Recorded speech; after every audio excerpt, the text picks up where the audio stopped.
Lūk, esam krautuvē. Šī starp citu arī tā cirsma, kur mums bija eksperimentālās egles. Pēc skata, augot ļoti skaistai eglei.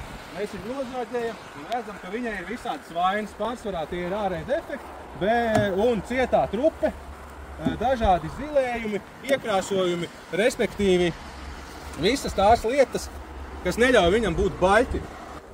Un redzam, kas ir papīrmalks kaudzē. Redzam, ka šeit mums ir daudz pirmie nogriežņi, mums ir mīkstās trupes, tur, kur mēs gribējām gulsni, mums citur sanāca papīrmalks. Nu, un tā ir tā skaudrā realitāte. Dotajā brīdī no egles, kurai savā pilnbriedā būtu jābūt 90% baļķi, mums ir 40% baļķi, 45% gulsns, ja, un vēl 10% papīrmalks. Ja. Un tas ir tas, ko ņemam vērā. Citiem liekas audzēt tur tās lielās trakās egles. Egle ir ļoti riskanta. Viņi tālāk redzam šos te lielos celmus, tepat arī viņš ir auguši. Visas celmi ir lielas.